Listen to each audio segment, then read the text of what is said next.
vibrant cultural sites, yet the costs often seem overwhelming. But with Visit Tanzania for Less, exploring this East African gem on a budget is not only possible, but incredibly rewarding. Whether you're a solo backpacker, a volunteer, or just a budget-conscious traveler, we provide valuable insights and resources to make your journey unforgettable without breaking the bank. Book your trip now with just a $300 deposit and flexible monthly payments until your travel date. For more travel inspiration and tips, follow us on Instagram or visit us at visittanzaniaforless.com. Visit Tanzania for Less, your dream adventure within reach.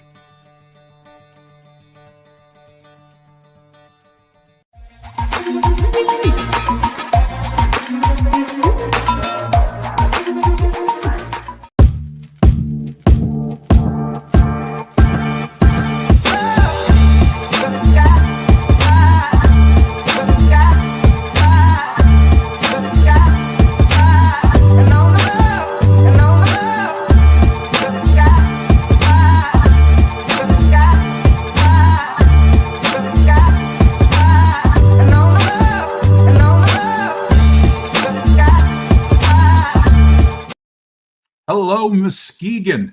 This is David Taki coming to you on 103.7 The Beat WUVS, or perhaps you're listening on 103.7 The Beat on the Umoja radio app, but this is Community Focus. I am in today for our dear friends, Greg Roberts and Melvin Burns. They are both busy in the community and recovering today, so I'm going to be hosting our little event. We'll turn immediately to today's top stories. The UPI reports that the U.S. military attacked an oil port in western Yemen, killing dozens of people as the Trump administration continues to intensify its strikes against the Houthi rebels. Houthi-aligned news organization Al-Mashara reported today that 38 people were killed and another 100 were injured in the U.S. airstrikes, making it one of the deadliest U.S. attacks in Yemen amid the Trump administration's campaign against the Houthis that began in mid-March. Also, the New York Times reports that Senator Chris Van Hollen reported Thursday night that he had met in San Salvador with Kilmar Armando Abrego Garcia, the Maryland man whose wrongful deportation to El Salvador last month has become a flashpoint in the immigration debate and fueled a standoff between the Trump administration and the courts. Mr. Van Hollen, a Maryland Democrat and a member of the Senate Foreign Relations Committee, shared a photo of the two men speaking on Thursday evening, hours after the senator had been denied entry to the prison where Mr. Abrego Garcia was being held. Mr. Abrego Garcia had been apprehended and deported to El Salvador in a case that has put the Trump administration at odds with the constitutional protections of due process and the rule of law. In sports, the Red Wings lost in overtime to the Maple Leafs by a score of 5-4.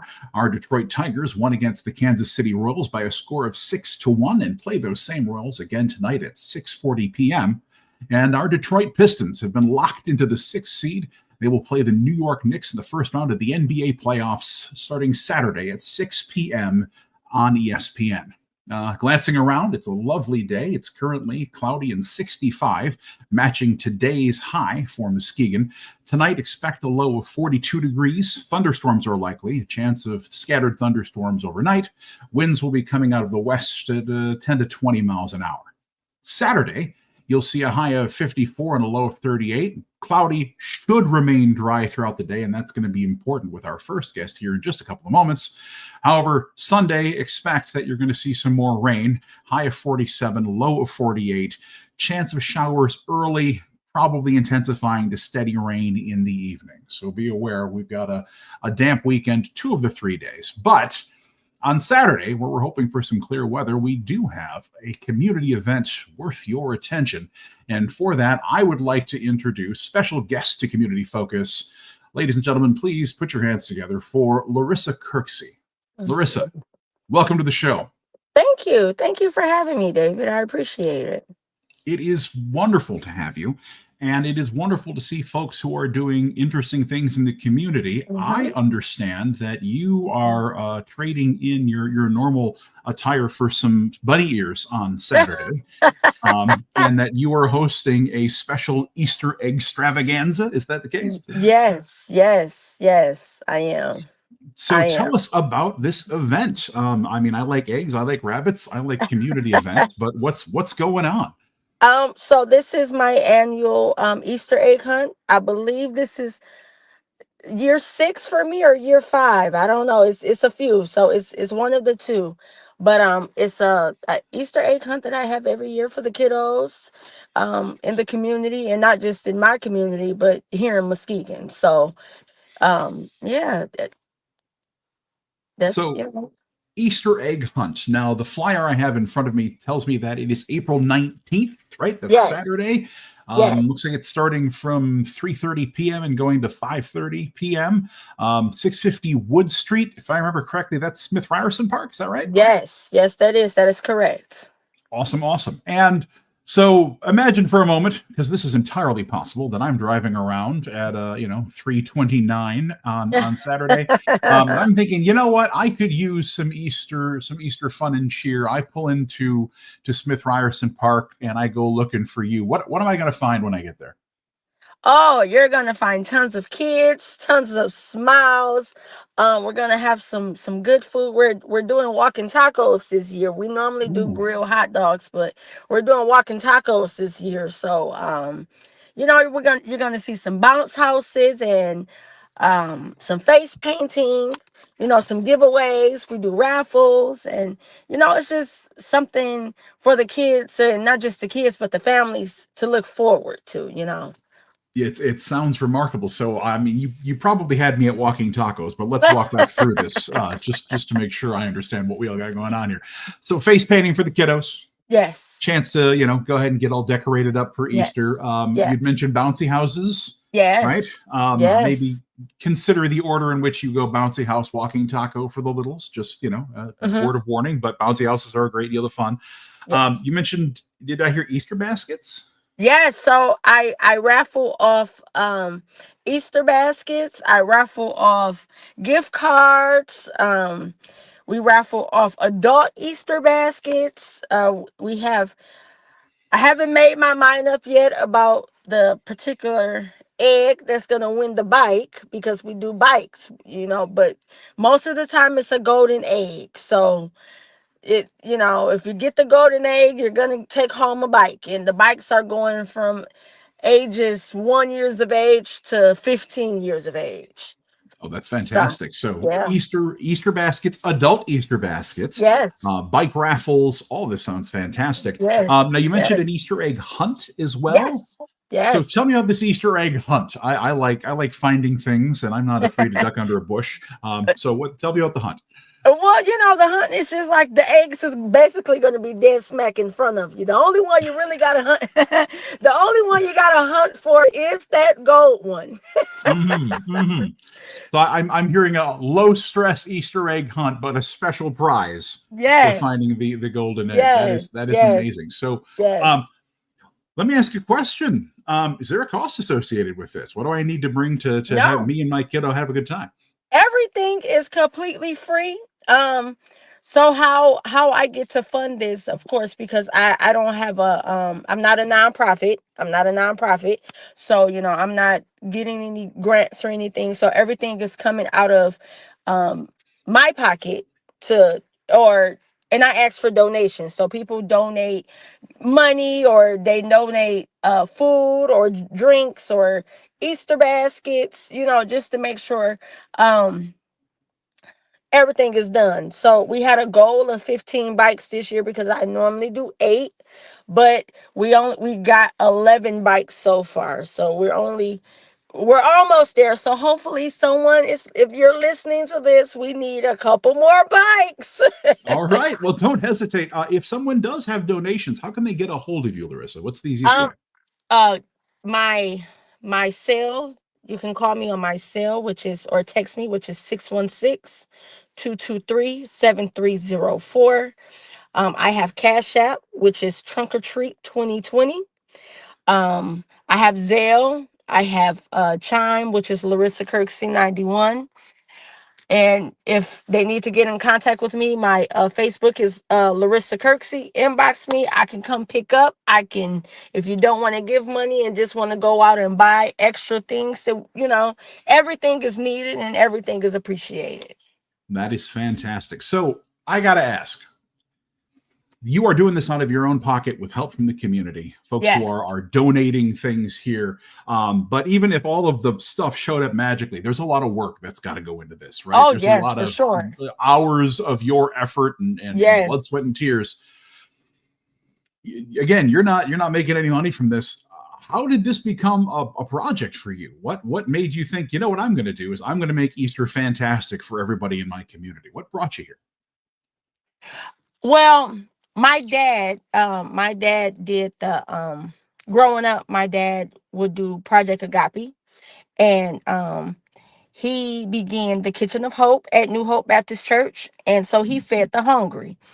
Um, and that touched a lot of families or whatnot, but I just wanted to keep the legacy going with what my dad had started, and instead of touching the hungry, I'm touching the kiddos. I'm Mhm. keep making sure the babies have smiles on their faces, and just try to get them, give them something to look forward to, because times is hard, and going to these big fancy places costs money, and if I can bring a big fancy place to you for free, come on out, come on That out. is fantastic. That is fantastic. So it's a multi-generational thing we got going on Yes. here. Yes. And so you mentioned your father was with one of the Baptist churches in the region. Yes. Yes. Excellent, excellent. Yes. And this is kind of your way of carrying on that legacy of philanthropy. That Yes. is that is an amazing thing Yes. to see. As a Yes. kind of satellite member of the greater Muskegon community at this point in time, thank you for doing this for your Well, efforts. thank you. Thank Let you. me also ask about this. So when you started this 6 years ago, Mm-hmm. right? Mm-hmm. I'm certain you were like, "Hey, I'm going to make an Easter event for everybody," and I'm Mm-hmm. guessing that was warmly embraced by some, and maybe some other. You had some doubters, I'm sure, going in. Yes. Yeah. Tell me about that. Getting it off the ground. What was it like to just decide I'm going to do this? I had me and a fellow friend by the name of Deandra Briggs. We had did a trunk or treat the year prior, the October, or not a year prior, but a few months prior. Mhm. And we did a trunk or treat because I grew up, I didn't get to go trick or treating. So I was just like, okay, if we do a trunk or treat, everybody I know that's passing out candy is safe. I trust them. I know them. Mhm. So we did that, and then a few months later, we was just like, well, let's try Easter egg hunt. And we tried the Easter egg hunt. That went really well. And it wasn't as big as it normally is at first, but it's growing. It's Mhm. growing. So, that's what started everything. So realizing that there was an experience you wish you could have had when you were younger, Yeah.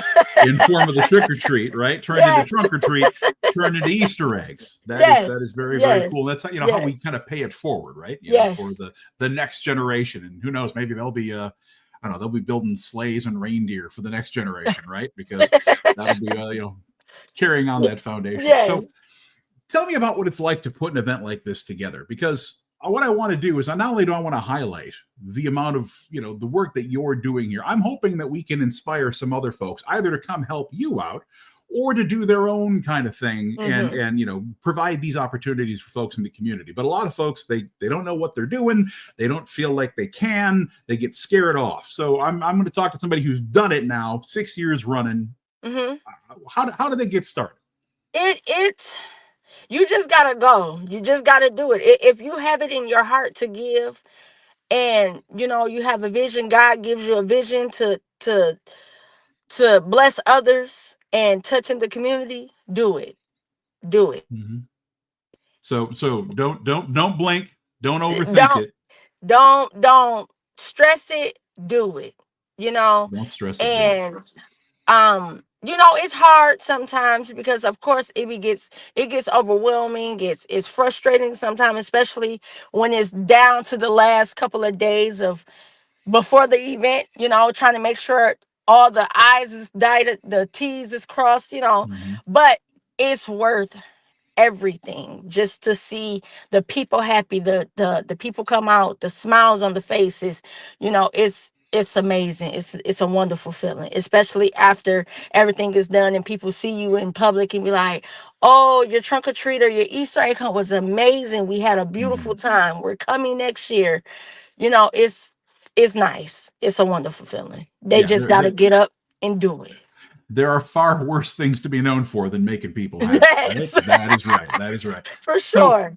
let me. I've talked to other folks who've put together events like this, folks who give back, and there are those moments where it feels like it's too much and everything's kind of it's coming down on you, and you're worried it's not going to happen. But then you get those moments where you do see it through, Yeah. and there's some kid, right, and you get to Mhm. see their response and their reaction, and Yes. you're like, this is what makes it worth it. This is that Yes. moment. So I'm going to Yes. ask you here again in the name of inspiration. You got any stories about that moment? You know what? Honestly, it's just I don't know. It's like every year is it gets better and better. You know, I work in the elementary, and the kiddos will come back from coming from one of the events and be like, "Oh, Miss Larissa, we had an amazing time. I won a bike. Like I had kids win bikes, and and sometimes the bikes that they win is sometimes their first bike or the only Mm-hmm. bike that they've ever had. So it's it's just like, oh my God, yes, I'm so happy. Like it is, I'm a crybaby, so I catch myself crying Oh. sometimes. I catch myself crying sometimes because, you know, some of their stories I know, and I Mm, know something so simple as this or, is fulfilling for them. It's, what I'm saying? It makes their mhm. day. So it makes my day. So That's amazing. So I did not realize that you worked with elementary age students mhm. outside of something like this. Yes, And yes, pardon the reporter and the interviewer in me, but like I got to think that you see them in the day to day, right? You see them yes, at the yes. sometimes the good times and sometimes the hard times, right? Yes, yes. And knowing that you're bringing the light, Mhm, something to look forward to, is got to be something that does something for you as well. mhm, So I think what I want to know, given that, is you've been doing this for 6 years, right? mhm. Have you been able to spot some of those bikes out in the communities you're driving around? Do you see some of the ones that you've put into hands of kids? I see some kiddos. I rode around and seen some kiddos on the bikes that they won, and some of the kids. I try not to let my children or my sister children win bikes. My kiddos don't Ah, get to win those. My nephews and nieces don't get to win them. Because I want to keep it specifically for the other people. I don't. So. mhm, I do see the kids enjoying the things that they do and mhm, just embracing everything. So, mhm.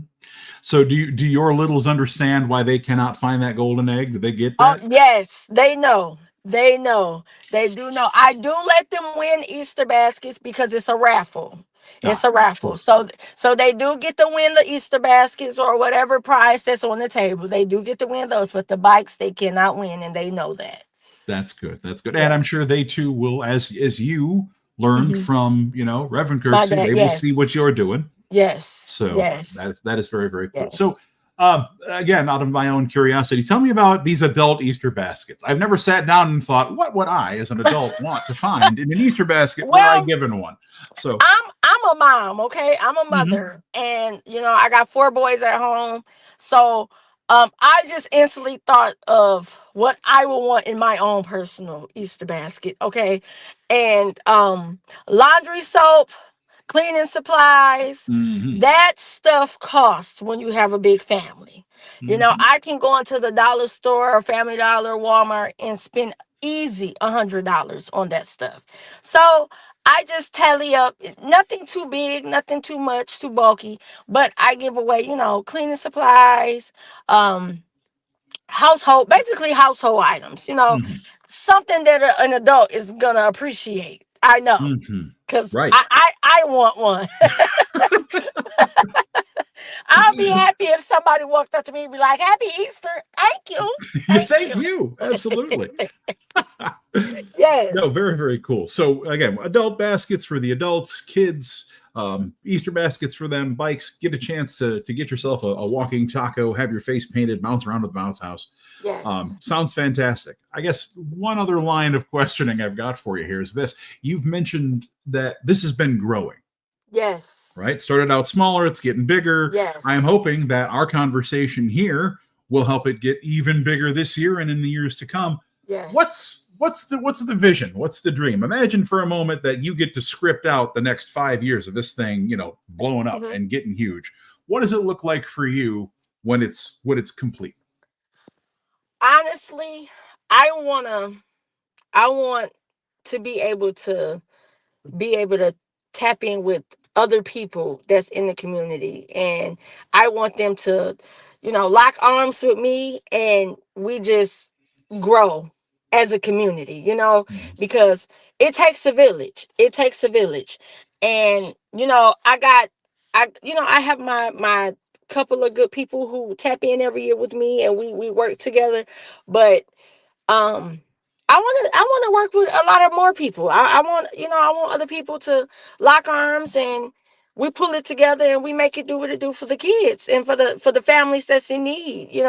Because I don't just want to do uh I don't just want to do Halloween and Easter. I want to grow and be able to do a Christmas party and give away to single mothers who can't provide for their kids, or or if a back to school bash, just something more, because I can only do so much. But if I have more people lock in with me, and we can just watch it grow and become something so much beautiful and so much wonderful in the community. It sounds like there is ample opportunity here for folks who are inspired by this to join forces with you and with other folks in the community and expand what is already a pretty amazing event and a pretty significant offering for folks who do not have maybe another way to celebrate Easter. Yes. Now, there are lots of holidays kind of going around the calendar here. And you started out with your own experience with Trick or Treat and Trunk or Treat. But what brought you to Easter? Is it the church connection? Is it your own experience? Do you just like rabbits? Why Easter? No, I just honestly, I just feel like, growing up, because I grew up in the, the 90s and the early 2000s. I seen a lot of we were able to go to Christmas parties and Easter egg hunts. It was one everywhere, and you don't see that anymore as often as you used to. Kids are too busy on games and cell phones. Kids don't go outside anymore. We got to experience that type of stuff. So I just want to bring back the old school and mix it in with the new school. No, I agree. I think there are lots of ways in which technology has improved the world, but we do seem like we're a little more in our own world sometimes, right? Yeah. We're not as interconnected. And sometimes it's lovely if you can interconnect with somebody, you got a cousin across the country and you can spend time with them. But that also means you're not spending time with the bunch of kids in your own neighborhood who, those are important bonds to form. Yes. And there are a few things that will teach you quite so much about, the fellow kids in your neighborhood than scrambling under bushes to try to find a golden egg, right? Yeah.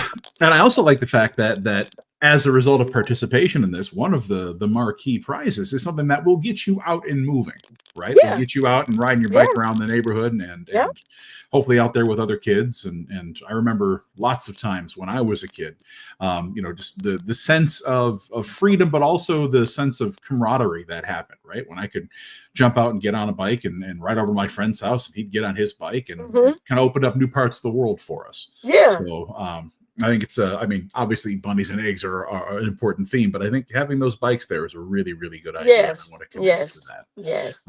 I think that makes a difference for kids, especially, when I was a kid myself. I was rarely healthier than when I was riding my bike everywhere. Right? It was a good time for me on my personal athletic trajectory. So let's go back over details real quick, just to make sure we got everything ready for the folks who want to come out. We are looking at April 19th, which is tomorrow. If you're hearing this podcast live, right? Yes, Saturday, tomorrow, April 19th. 3:30 to 5:30 p.m. Yes. Yep. They're a little bit earlier. Is that all right? They're Yeah. can Oh go a little yeah. bit No, later. that's fine. If they want to come and get a good parking spot, that's fine. That's Okay. no bother to me. But we are gonna start at.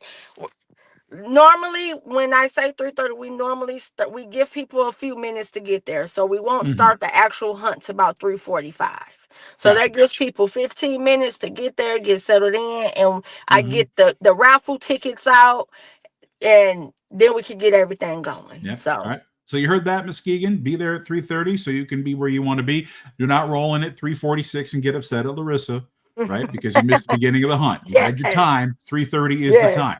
yes, So yes. it's at 650 Wood Street, Smith Ryerson Park. Anything they should know about getting to the park, being in the park, where are you going to be in the park? It's a big park. Yes. So, well, I will be everything. We are going to start right under the pavilion. So Mhm. you can't miss me. I'll be right there in a red outfit. Excellent. So when arriving at Smith Ryerson Park at 3:30 tomorrow, Saturday, Hmm. April 19th, look for the lady in the red outfit, Yeah. and she will get you set up with your raffle tickets, Yes. with your opportunity to participate in the hunt, Yes. and hopefully get you set up for your food and everything else.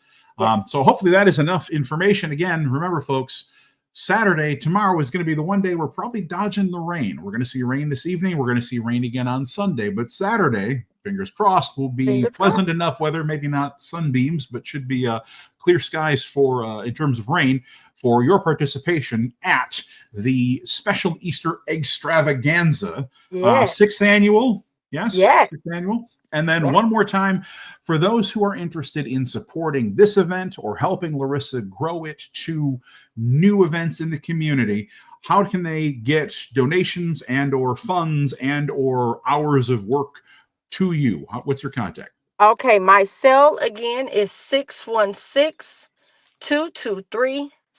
616-223-7304. My Cash App is Trunk or Treat 2020. My chime is Larissa Kirksey 91.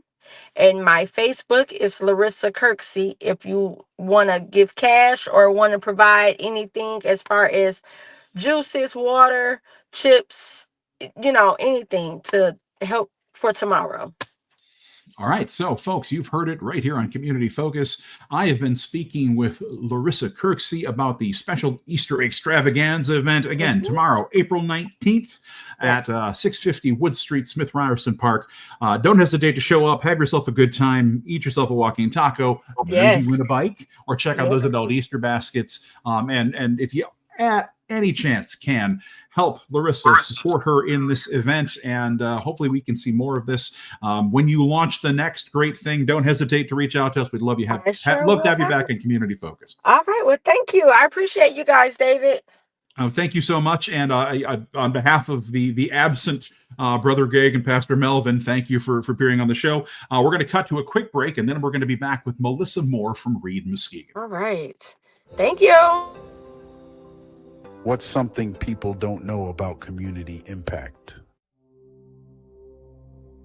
A simple donation could transport kids to the heart of Ghana, opening a world of possibilities. Since 2017, thanks to 103.7, the Beat and community supporters like you, dozens of kids have embarked on a journey of a lifetime to Ghana. This isn't just any trip. It's filled with learning, adventure, and joy. These kids are diving into a culture rich in tradition. They're learning about the world beyond their textbooks. This program educates and connects communities, building bridges. Your support can light up a child's life. It's an exploration of potential and a celebration of new friendships. Donate today at kidsfreetriptoafrica.com. Every donation matters. Please donate today at kidsfreetriptoafrica.com. readmuskegon.com. Thank you.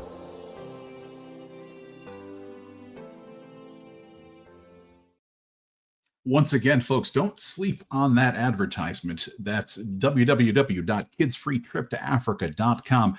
It's an incredible cultural and immersive experience that you can make happen for students, young people in our community. It is life-changing.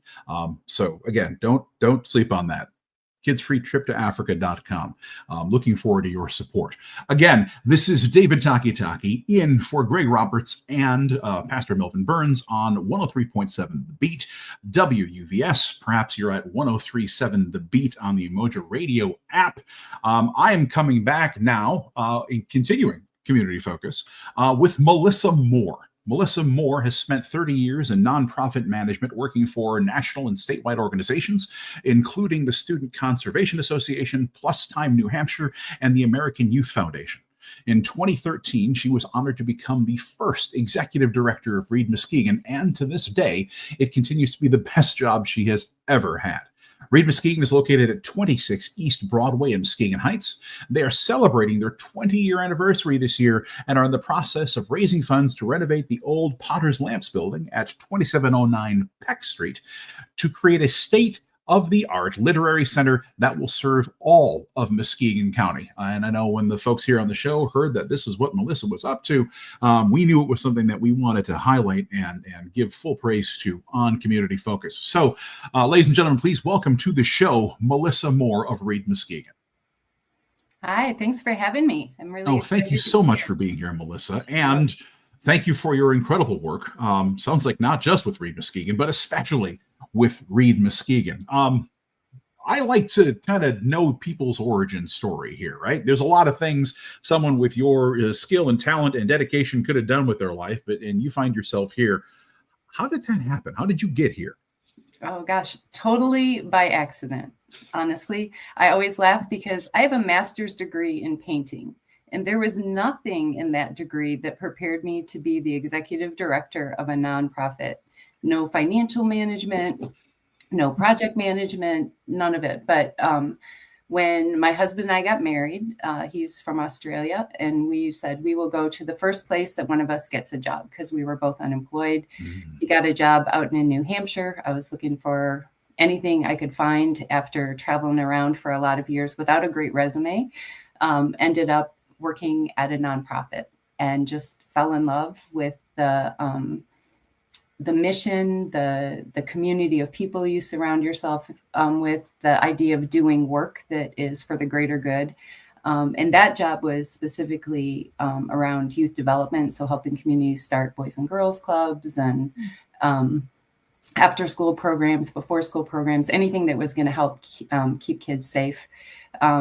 We moved to Michigan because my husband was offered a job here.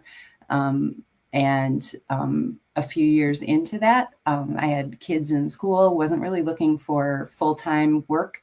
And Reed Muskegon was looking for their first executive director. And it was a part-time 20-hour-a-week job working from home, which for the most part, which fit great in my lifestyle at the time. And didn't have a background in literacy. I had a background in nonprofit management, fundraising, and all of that after 20-ish years in the field. But as I said in my little bio, I had no idea how lucky I was that they picked me to do this job, because when I think about a mission that has the power to change somebody's life in so many different ways, when you give somebody the gift of reading and you help them understand how to take that power to move their life forward, no one can take that away.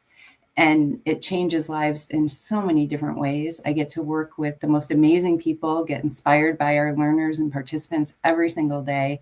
And we'll continue to do this job until I'm ready to not have a big full-time job anymore, as long as they'll keep me. That is awesome. Fair warning to all of our listeners and viewers on the app.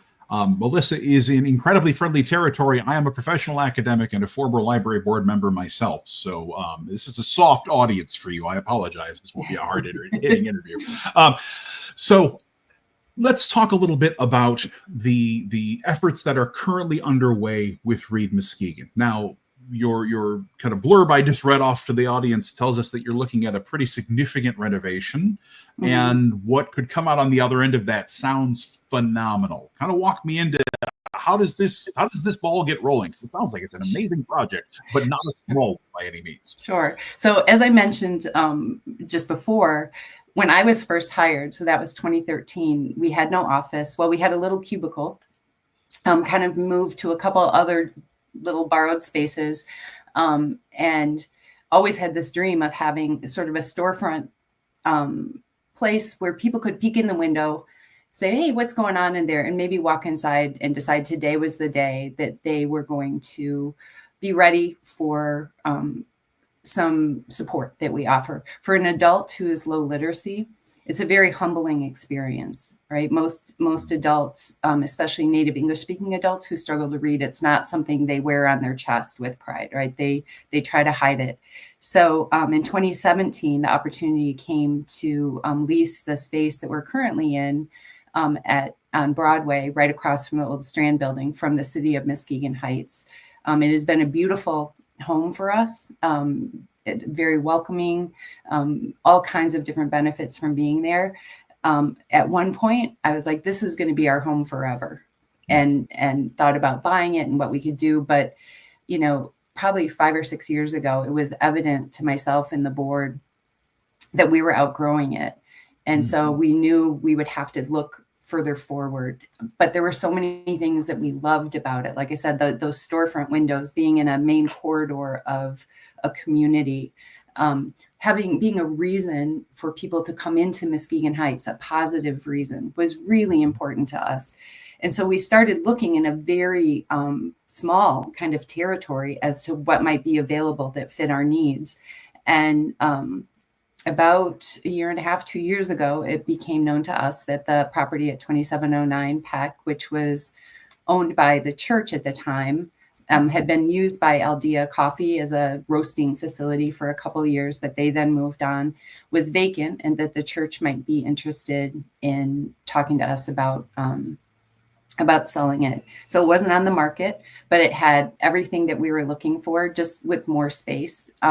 So we started conversations with the church, and it's not usually the way that nonprofits go about these projects. Usually they start raising money before they acquire a property, but we really wanted to secure that space because we believe so much in all the assets that it has, and that it should be brought back to its former beauty as a part of the historic corridor of downtown Muskegon Heights. So we, a year ago March, purchased the building from the church, have been the owner of a vacant building since then that needs a lot of love. It's got roofs just a little that are stressed falling. owning a vacant building. Yeah, just a little. If you know the building, it's the one with the red sort of facade on the outside, kind of barnwood looking.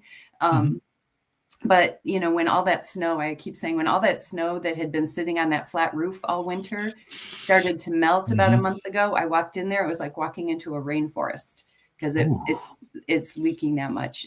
Sure. It has asbestos in there that will need to be removed. It needs all new, electric and HVAC and all the things. But it has everybody who walks in who's in construction is like, it's got great bones. It's like old school concrete and steel, foundation. So it's definitely worth preserving. So we started in about August. We did a lot of talking to the community members about what they'd like to see there, talking to our learners, talking to potential donors to make sure we had the capacity to raise the money to fix up that building. And so we started doing that sort of in an early phase in August. Right now, we think the total cost is going to be about $1.5 million. So for an organization of our size, it's no small feat. But when it is complete, it will be, as I said, a state-of-the-art literacy center open to the public. What that means is that we will have a classroom and training center in the middle of that, which will have access to Chromebooks or whatever. At the time we purchase those is the thing that educators are telling us is the best kind of tablet to have. But we'll have access to technology, to all of the resources to train volunteers right there and staff in the center of Muskegon Heights. We are putting in a childcare room. One of the biggest barriers to participation for our adults or caregivers to coming into programs during the day is childcare. So we will have a space in there specifically dedicated to providing care for children while their caregivers are in our programs, which also means those kids get extra learning opportunity, right? It's also exposing them at that same time to, that's brilliant. Reading and music and all of those things. We do a lot of family programs, parent-child programs, which we'll also continue to do in there. We will have tutor rooms for our one-on-one tutoring pairs in there. We'll have some extra space so that our community partners who want to maybe co-locate with us a day or two a month to do some outreach into the community or to the community that we're serving can use some space in there or use our training room. We specifically designed the front center storefront to be a community room. So it'll kind of be a reception area, but really meant to be a space where community members can come in, get a free book, have a cup of coffee, sit and just feel what it's like to be part of our community and be part of our space, so that they start to build a trusting relationship with us that, again, may then bring them to the point to say, hey, maybe I'm going to check out what it's like to participate in tutoring or a program. One of our plans is also to open up those computers in that center room after school to our K-12 students so that we can do some free drop-in homework support or school support with some trained tutors in there, give them access to computers and Wi-Fi, especially for those who don't have it at home or who are in transient living facilities where they are not quite sure if they're going to get that support. So lots of really exciting plans, but the thing that makes me the happiest is that we are giving those who have struggled in our education system, who maybe had to get by with less than what they deserved, the best, right? We are giving them a beautiful space, access to support and technology to help them reach the capacity that they always had and just didn't have that opportunity for. So that's what we're there for. Fantastic mission. You actually, my second question was going to be, give me a vision of what this place is going to be, and you just segued into it perfectly. I feel like I'm having to do even less work than I thought I would. That's okay. So, but my question after that still stands on the table here, and that is that I think I've got an idea of what this place could be, what it looks like. Now, walk me through the experience of being there. You mentioned this open community room. People can come in, sit down, have a cup of coffee. Talk to me if I am a K-12 student, right? Or maybe I am an adult who has reasonable reading capacity, but I find myself having problems with maybe forms or advanced elements. Or maybe I'm somebody who has gone my whole life just barely scraping by with context clues and would really appreciate having this ability, but have never quite found the safe space to admit that, right? What does it look like for me entering this space for the first time? Sure.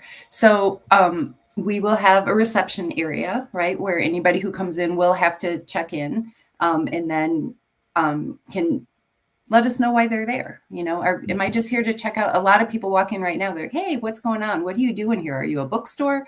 So our receptionist will be somebody who is trained to have all those different kinds of conversations. If they're like, hey, I just want to know what's going on, they will be welcome to spend some time in that community room. It will be a space you have to be let into just so we can keep some control over that. But then again, within that space, the rest of the space, the programming space, you would need to check in to meet with somebody or to enter into a class.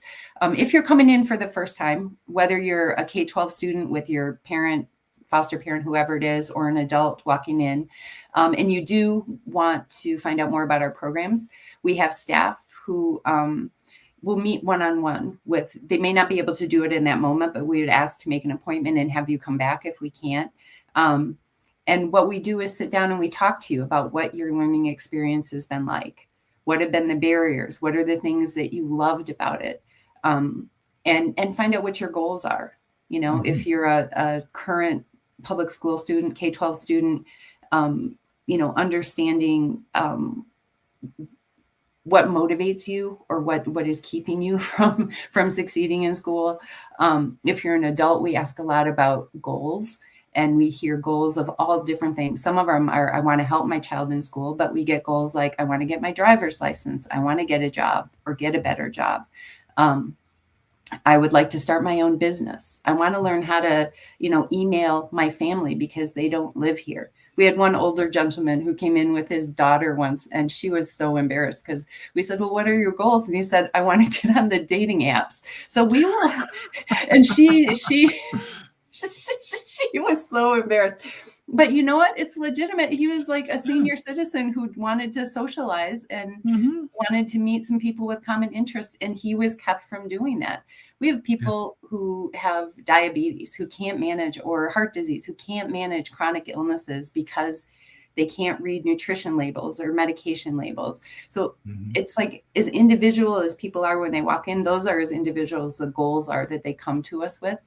We also serve English language learners. So we have a lot of those who just want to improve their English skills so that they can participate more in our society, that they can get jobs.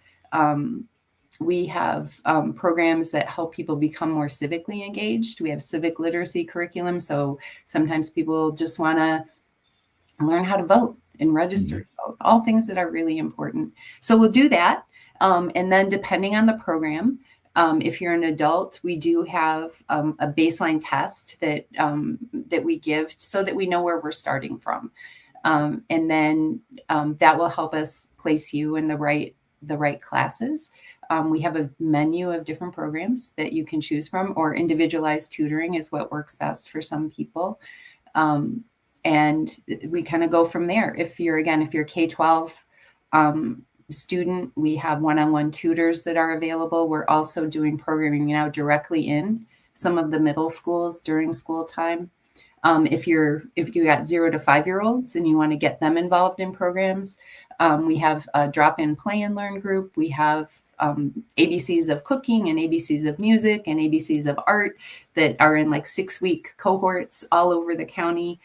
So we'll direct you to those. But I would say no matter what your level, no matter what your hurdles, our job is to meet you where you're at and connect you with what you need to succeed. And if you are higher level, sometimes that means we'll walk alongside you while you complete your GED to make sure you're successful in a GED program at an adult education place, or while you're doing a HVAC certification at Michigan Works or something like that. So we do have some participants who do have those higher levels, but to your point, I think earlier, sometimes it's the comprehension. It's not that they can't read, they can read the words. It's just by the time they get to the end, they're not quite sure what they just read. So they just need some skills and things like that. Yeah. I mean, there's literacy is, as you well know, but for audience's point of view, is such a multifaceted skill set, right? There's so many different ways in which your degree of vocabulary and your degree of comfort and if you're looking at English as a second language, just your ability to translate and process on the fly and then translate back to communicate can be problematic. And I hear you talking about, the gentleman who's seeking social companionship is a fun story, but I think it serves to remind us the degree to which this is about independence, and it's about dignity, and it's about all of the different ways in which folks can be unintentionally excluded. Yes. From community and from life and from relationships without this fundamental skill set. And we know how easy it is for folks to slip through, K through 12 education, and even, find ways of coping well into their adulthood. Yeah. Where they don't have this, but they're still missing so much. Yeah. And so hearing that, and again, I want to make sure that I'm clear on this, hearing that, this is an open door where folks can walk in, and it may not be something where you can sit in a class at that moment, but you can make an appointment to come back and have someone who will listen to your needs, no judgment. Yep, for sure. No judgment. And help place you in a program that will get you to where you want to be. Yes. That will help you achieve these goals. Yeah. And we are doing all of that now at our out of our our office is on Broadway. The difference is that we are providing most of our programming outside of that office because our staff takes up most of the space in there right now. We're not a huge staff. There's 7.5 of us, but it's not a big enough space to have class and to do a lot of the work that we do. So we're right now providing a lot of those programs in local churches, at Goodwill. We've got quite a number of programs. At Muskegon Community College, we do a program one night a week, one of our ESL classes. And we will still continue. We serve the whole county, so we don't anticipate everything happening at that Peck Street location. It will be our hub that we will work out of to serve the county. But yes, we will help, like you said, meet people where they're at with no judgment. We do a lot of work in the county jail, right? We encounter people who've come from all kinds of different life circumstances. And our job is really, again, to give them the literacy skills they need to re-enter our community and be able to move their life forward in a positive way. Can I share one great story with you? Please, love it. Yes. So there's a woman, and she won't mind me sharing her name because she speaks publicly, but Anna Mae, who came through our program and a program we also do in partnership with the Women's Resource Center in the Muskegon County Jail. She had dropped out of Muskegon Heights, actually, high school when she was in 9th grade. When she entered that class in the jail, she had very low confidence, didn't participate, just low self-esteem, all of the things.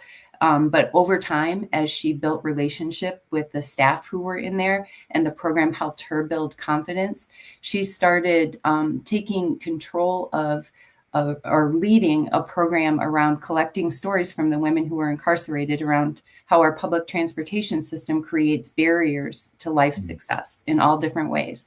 When she got out of jail, she came to Reed Muskegon, participated in 2 programs that we have really targeted at using lived experience to lead civic action. And we use our resources to follow her. So she's spoken now in public at city council meetings. She's spoken at our fundraising events. A couple of weeks ago, she went down to Lansing with me to speak in front of our whole statewide association and with all of our state representatives to advocate for the kind of work that we do. And while we were there driving home, she said, "Hey, do you think there's a link between low literacy and addiction?" Because the reason she had found herself incarcerated was in great part because of her addiction. And I said, I've never really looked at that specifically, but I would guess yes. I go home, I Google it. What do you know? Lots of resources. When she got out, she had started working at a Burger King, had been promoted shortly to a manager. While she was doing that, had studied and passed her certified recovery coach's certification. And so probably 5 or 6 months ago, started work as a full-time recovery coach and program director. So the day after we were in Lansing, I get the most professionally written email from her connecting us to her program founder, her supervisor, myself, and our program director saying, I think there's a lot of opportunity for partnership so that we can use the resources of Reed Muskegon to provide literacy support to the recovery community. So a couple of days ago, the first meeting took place to start making plans for that. And it all came from a woman who wouldn't even speak in class just a couple of years ago. So I always say we invest in one person, but it impacts so many other people every time we do that. And again, we could have made a lot of judgments about her the first time we ran into her, but because of the way we approach people, I think they see the belief we have in them. So. Yeah, no, and that's just a fantastic story to highlight just the incredible human capacity that is there. That is waiting just to get the right tools and the right opportunities to come out. And huge credit to you and the rest of Reed Muskegon, your employees and your board for working to make those connections happen, to build those skills, and to give us a lot more animes out there in the world.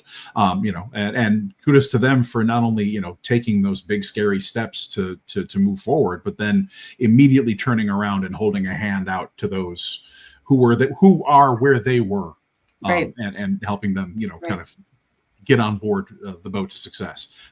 So this hub sounds amazing. I don't have 30 years of nonprofit management, but I have enough to know that this is not a small lift. It is that. and that you are going to be, trying to mass humans and armies and donors and events to try to get across this finish line and make this thing a reality. So for those of us in the community who are like, this is amazing, what can we do to help? What can we do to help? What can you do to help? The best thing at this point would be to reach out directly to myself. And we can, if you're interested in talking more one-on-one about our plans around fundraising, especially, we will be launching that in a more public way in the next few months. But we do have a page on our website right now that has some pictures, some drawings, and some more information. But like I said, I think the best thing at this point, if you're specifically interested in the campaign and the building development, would be to just reach out directly to me. All of my contact information is right on the website, or you guys can provide it. We are doing some community conversations around the project, and we can give you the dates on those. And then I think that we will also be we're looking at hopefully doing a mural on the outside top of the buildings that will be placed on the building, not painted on the building. So we'll be doing some community input sessions on that. But yeah, there's going to be so many ways that that we will continue to reach out to the community, because we want this, especially the community of Muskegon Heights, to feel ownership of this building. So we want to make sure all of their voices are heard in the process. People always want to know when we're going to start. In an ideal world, maybe late summer. But, everything's got to line up. We're waiting on some state and local grant notifications. Momentum is going really well in fundraising right now, and we anticipate that continuing. So our community has been incredibly generous, and we expect that to continue. So no, that is fantastic. So yeah. The website is www.readmuskegon.org. Again, that's www.readmuskegon.org. And that'll be a place where folks can not only find your contact info, they can find information about current opportunities to get in there and participate in all of these classes and all of these skill development programs. I'm presuming also, as the schedule is released for these community conversations regarding the center, that those will be available there as well in terms of their dates and locations. Is that correct? Yes. Yeah, there's awesome. a page on there that's specific to the capital campaign. So those will be on there. If you're interested in programs, there's some great videos on there that have interviews with some of our past learners and show some of our programs in action. And our main contact number is on there, but you're always welcome to contact me directly as well. Excellent. So folks in Muskegon, not only do you have an incredible asset here at 26 East Broadway, but we're hopefully going to be seeing an even more incredible asset coming up at 2709 Peck Street here in the next couple of, next year or so, right? If things are on schedule. That's the hope. That's the hope. Right. Fingers crossed for you and all of your fundraising efforts. Don't hesitate to visit that www.readmuskegon.org, readmuskegon.org, to get more information about this, to reach out to Melissa and her staff directly, to take advantage of these programs in the community, and to participate in these community conversations. Political scientist here, remember, people always say, well, why didn't I have a chance to say what I wanted to see in the center? Or why didn't I have a chance to give input? Well, these community conversations are always that opportunity. Don't sleep on them if that's what you want to be. Have your voice heard, show up. They'll be happy to have you. And it'll be your opportunity to get in on the ground level and what this place is going to look like and how it might actually serve a need that you have that maybe we haven't thought of just yet. Now, those additions are welcome. So, Melissa, thank you so much for everything you do. Again, everyone, this has been Melissa Moore, Executive Director of Read Muskegon, here on Community Focus. Thank you for joining us. Thank you so much. I appreciate it. Take care. Thank you. And for Greg Roberts, for Pastor Melvin Burns, and for all of the folks behind the scenes here at Community Focus, it's always an honor to come on the show. It's always an honor to get a chance to host and speak directly with the folks here in the city of Muskegon Heights and the city of Muskegon. Again, this is Community Focus on 103.7 The Beat WUVS. I have been Professor David Taki. Thanks for listening.